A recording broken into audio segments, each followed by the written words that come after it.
ሰላም የመፍትሄ ለትውልድ የዩቲዩብ አገልግሎት ለምትከታተሉ ወገኖቼ ለማታቁኝ ካሳሁን እባላለሁኝ። የተለመደውን ሳምንታዊ አጭር የእግዚአብሔር ቃል መልእክት አቀርባለሁ። ዛሬ አብረን የምናየው የእግዚአብሔርን ፈቃድ እንዴት እናውቃለን በሚል ነው። ፈቃዱን እንዴት እናውቃለን? እግዚአብሔርን ለመከተል እሱንም ለመታዘዝ ፈቃዱንም ለማገልገል የእግዚአብሔርን ፈቃድ አጥርተን ማወቅ ይጠበቅብናል። በዚህ መሰረት እንዴት ነው የእግዚአብሔርን ፈቃድ አውቀን የምንኖረው የምናገለግለው? አማኞች ሕይወቱን በመሰዋት የኃጢአታቸው ዋጋ ከፍሎ ላዳናቸው ጌታ ሕይወታቸውን የሰጡት መስዋዕት የሆኑት እንደ ፈቃዱ ለመኖርና እንደ ፈቃዱ ለማገልገል እንደሆነ ይታወቃል። በዚህ መሰረት ሐዋርያት ሥራ ምዕራፍ 9 ከቁጥር 1 እስከ 19 ድረስ ባለው የእግዚአብሔር ቃል ክፍል ላይ በመንተራስ በሳኦል ሕይወት ላይ ወይም በሳኦል የሕይወት ታሪክ ላይ ተመስርተን የእግዚአብሔርን ፈቃድ ለማድረግ ወይም የእግዚአብሔርን ፈቃድ ለማወቅ ምን እናድርግ የሚለውን ሐሳብ አብረን እናያለን። በሐዋርያት ሥራ ምዕራፍ 9 ከቁጥር 1 እስከ 19 ባለው ክፍል ላይ የሳኦልን የሕይወት ለውጥ እናያለን። ሳኦልን እንዴት ጌታ እንደተገናኘው፣ ሳኦል ለጌታ የሰጠውን ምላሽና የሳኦል ሕይወት እንዴት እንደተቀየረ እዛ ክፍል ላይ አብረን እናያለን። ሳኦል የራሱ ፍላጎት የነበረው የራሱን ፍላጎት በማድረግ የሚደሰት ለእግዚአብሔር የቀና ለሃይማኖቱ የሚኖር የመሰለው ሰው እንደነበር ከታሪኩ እናያለን። ሳኦል በኢየሩሳሌም ከተማ የነበሩትን በእግዚአብሔር መንገድ ላይ፣ በሕይወት መንገድ ላይ፣ በደህንነት መንገድ ላይ፣ ወደ ዘላለም ሕይወት በሚወስደው መንገድ ላይ ያሉትን ሰዎች የኢየሱስ ክርስቶስን ስም የሚጠሩ ሰዎችን የሚያሳድድ፣ የሚቃወም፣ የሚያሳስር፣ የሚያስገድል ሰው ነበረ። ሳኦል ይህንኑ ተግባር ለመፈጸም ወደ ደማስቆ እየሄደ ያለ ነው። ከኢየሩሳሌም ከነበረው ሊቀ ካህን ፍቃድ ወስዶ በደማስቆም ያንን ነገር ለማድረግ በዚህ መንገድ ላይ ያሉትን በኢየሱስ ያሉትን ኢየሱስን የሚያመልኩትን በሕይወት መንገድ ላይ ያሉትን ወደ ዘላለም ሕይወት በሚወስደው መንገድ ላይ ያሉትን በኢየሱስ የሚያምኑ ሰዎችን ለማሳደድ፣ ለመቃወም፣ ለማሳሰር፣ ለማስገደል ደብዳቤ ይዞ እየከነፈ ያለ ነው ጌታ ኢየሱስ ክርስቶስ እየተገለጠለት። በዚህ በምዕራፍ 9 ቁጥር 2 ላይ እንደዚህ ይላል፣ በዚህ መንገድ ያሉትንም ሰዎች ወንዶችንም ሴቶችንም ቢያገኝ እያሰረ ወደ ኢየሩሳሌም ያመጣቸው ዘንድ በደማስቆ ላሉት ምኵራቦች ደብዳቤ ከሱ ለመነ። ሲሄድም ወደ ደማስቆ በቀረበ ጊዜ ድንገት በእርሱ ዙሪያ ከሰማይ ብርሃን አንጸባረቀ። ምድርም ላይ ወድቆ ሳለ ሳውል ሳውል ስለምን ታሳድደኛለህ የሚለው ድምፅ ሰማ። ቁጥር 5 ላይ ጌታ ሆይ ማን ነህ አለው። እርሱም አንተ የምታሳድደኝ እኔ ኢየሱስ ነኝ፣ የመውጊያውን ብረት ብትቃወም ለአንተ ይብስብሃል አለው ይላል የእግዚአብሔር ቃል። ጳውሎስ ወይም የቀድሞ ስሙ ሳኦል እያሳደደ ያለው የእውነትን መንገድ ነው። እያሳደደው ያለው የሕይወትን መንገድ ነው። እሱ ግን ለእግዚአብሔር የቀና፣ እሱ ግን ለሃይማኖቱ የቀና፣ ነገር ግን በእግዚአብሔር ፊት የእውነትን መንገድ የሚቃወም፣ የእውነትን መንገድ የሚያሳድድ ኢየሱስ ክርስቶስን የሚቃወም ሰው ነበር። ይህንን አያውቅም። ኢየሱስን እየተቃወመ እንዳለ የእግዚአብሔርን እውነት የእግዚአብሔርን መንገድ እያሳደደ እየተቃወመ እንዳለ ሐዋርያ ጳውሎስ ወይም ሳኦል አያውቅም ነበረ። እሱ የራሱን ፍላጎት የራሱን ፈቃድ ነው የሚያሳድደው። እሱ ደስ የሚያሰኘው ማሳደድ ነው፣ ለሃይማኖቱ መቅናት ነው። በዚህ የእውነት መንገድ ላይ ያሉትን የኢየሱስን ስም የሚጠሩትን ሰዎች ማሳደድ፣ መቃወም፣ ማሳሰር፣ ማስገደል ትልቅ ደስታው ነው። ይሄ የእሱ መሻት ነው። ይሄ የእሱ ፈቃድ ነው። የእግዚአብሔር ፈቃድ ግን እሱ አልነበረም።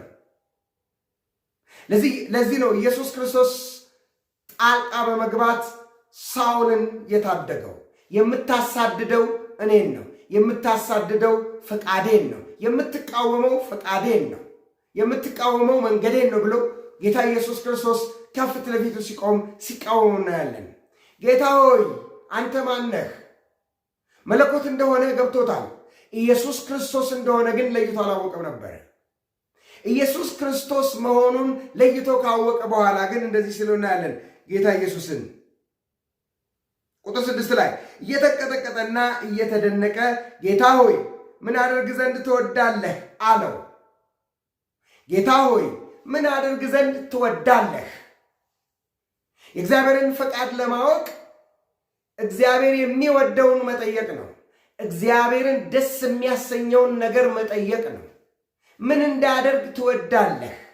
እኔ ባለማወቅ ፍቃድህን እየተቃወምኩ ፍቃድህን እየተቃረንኩ ነው እየሮጥኩ ያለሁት እየሰራሁ ያለሁት። ሃይማኖተኛ መስሎኝ፣ ሃይማኖት መስሎኝ፣ እውነት መስሎኝ፣ ለአንተ የቀናው መስሎኝ እየሰራሁ ያለው መስሎኝ ነው። ጥሩ፣ አሁን ምን እንዳደርግ ትፈልጋለህ? አንተን ደስ የሚያሰኝ የትኛውን ባደርግ ነው? የትኛውን ብሰራ ነው ብሎ መጠየቅን ይፈልጋል ማለት ነው። የእግዚአብሔርን ፈቃድ ለይቶ ለማወቅ ምን እንዳደርግ ዘንድ ትወዳለህ አለው። ጌታም ተነስተህ ወደ ከተማ ግባና ታደርገው ዘንድ የሚያስፈልግን ይነግሩሃል አለው ብሎ ወደ ሐናንያ እንደመራው እናያለን። ሐዋርያ ጳውሎስ በዚህ ሂደት እንደተለወጠ ክፍሉ ይነግረናል። ኢየሱስ ክርስቶስ የሞተልን ሕይወቱን አሳልፎ የሰጠን እኛን ካገኘ በኋላ በሞቱ እኛን ካዳነ በኋላ ገንዘቡ ካደረገን በኋላ ፈቃዱን በእኛ ለመስራት ነው። ሮሜ ምዕራፍ 12 ቁጥር 1 እና 2 እሱን ያስረዳል። እንግዲህ ወንድሞች ሆይ ሰውነታችሁ እግዚአብሔርን ደስ የሚያሰኝና ሕያው ቅዱስን መስዋዕት አድርጋችሁ ታቀርቡ ዘንድ በእግዚአብሔር ርኅራኄ እለምናችኋለሁ፣ እርሱም ለአእምሮ የሚመች አገልግሎታችሁ ነው ይልና ቁጥር 2 ላይ የእግዚአብሔር ፈቃድ እርሱም በጎና ደስ የሚያሰኝ ፍጹም የሆነ ነገር ምን እንደሆነ ፈትናችሁ ታውቁ ዘንድ በልባችሁ መታደስ ተለወጡ እንጂ ይህንን ዓለም አትምሰሉ ይላቸዋል የሮሜ ሰዎችን ሐዋርያው ጳውሎስ። እዚህ ጋር የተለወጠው ሕይወቱ ሰውቶ ለጌታ የሰጠው እንደ ፈቃዱ ለመኖርና እንደ ፈቃዱ ለማገልገል ምርጫው ያደረገው ሐዋርያው ጳውሎስ እዚህ ጋር ለሮሜ ሰዎች ይህን ምክር ይመክራቸዋል። የእግዚአብሔር ፈቃድ ፍጹም የሆነው በጎ የሆነው እግዚአብሔርን ደስ የሚያሰኘውን ፍጹም የሆነውን ነገር ለይታችሁ ለማወቅ በአእምሯችሁ መታደስ ተለወጡ። በአእምሯችሁ መታደስ ካልተለወጣችሁ እንደ ፈቃዱ አትኖሩም፣ ፈቃዱን አታገለግሉ ማለት ነው። እንዴት ነው አእምሮ የሚታደሰው? አእምሮ ካልታደሰ ወይም የሰው ልብ ካልተለወጠ በስተቀረ የእግዚአብሔርን ፈቃድ ለይቶ ማወቅ አይቻልም። የእግዚአብሔርን ፈቃድ አማኝ ለይቶ ካላወቀ እንደ እግዚአብሔር ፈቃድ መኖር አይችልም።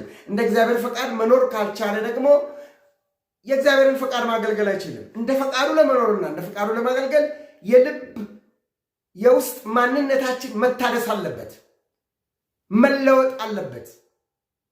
ያለበለዚያ ልክ እንደ ሌሎቹ ሰዎች ነው የምንኖረው፣ እንደ ሌሎቹ ሰዎች ነው የምናገለግለው።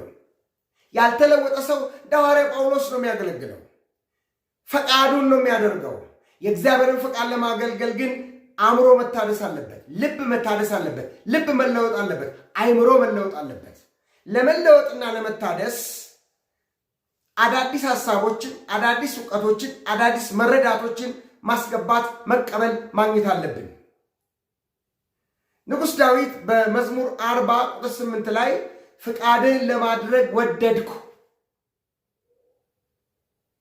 ሕግህም በልቤ ነውና ይላል። ፍቃድህን ማድረግ ወደድኩ። የእግዚአብሔርን ፍቃድ ለማድረግ የቀለለው ንጉሥ ዳዊት እንደ እግዚአብሔር ፈቃድ ለመኖርና እንደ እግዚአብሔር ፈቃድ ለማገልገል የቀለለው ለንጉሥ ዳዊት የእግዚአብሔር ሕግ በልቡ ስለነበረ ነው። የእግዚአብሔር ሕግ በሰው ልብ ሲኖር የሰው ልብ በእግዚአብሔር ሕግ፣ በእግዚአብሔር ቃል፣ በእግዚአብሔር ሥራ ሲታደስ ሰው እንደ እግዚአብሔር ፈቃድ ለመኖርና የእግዚአብሔርን ፈቃድ ለማገልገል ይቀለዋል። ስለዚህ በዚህ በሮሜ ምዕራፍ 12 ቁጥር 2 ላይ እንደሚለው የእግዚአብሔርን ፈቃድ በማወቅ በውስጥ ማንነት በልብ መታደስ ተለውጠን ታድሰን ሐሳቡን ኖረን ሐሳቡን ለማገልገል በእግዚአብሔር ሕግ በእግዚአብሔር ቃል ልባችን መለወጥ አለበት። ስለዚህ የእግዚአብሔር ቃል የሰውን የውስጥ ማንነት ይቀይራል። የውስጥ አሮጌ ማንነትን ያድሳል። የሰውን አእምሮ ይቀይራል። ሰው የሚለወጠው ሰው የሚታደሰው የውስጥ ማንነቱ በሕጉ ነው፣ በቃሉ ነው፣ በስርዓቱ ነው ማለት ነው። ስለዚህ እንደ ሐዋርያው ጳውሎስ ጌታን ደስ የሚያሰኘውን በማወቅ ፈቃዱን በማድረግ አገልግለን እንድናልፍ ሐዋርያው ጳውሎስ እንደነገረን እንዳስተማረን በእግዚአብሔር ቃል የውስጥ ማንነታችን እንዲቀየር የእግዚአብሔርን ቃል ዕለት ዕለት ልናጠና ልናነብና በዛ የውስጥ ማንነታችን ሊታደስ ይገባል። ያኔ እንደ ፍቃዱ እንኖራለን። ያኔ ፍቃዱን እናገለግላለን።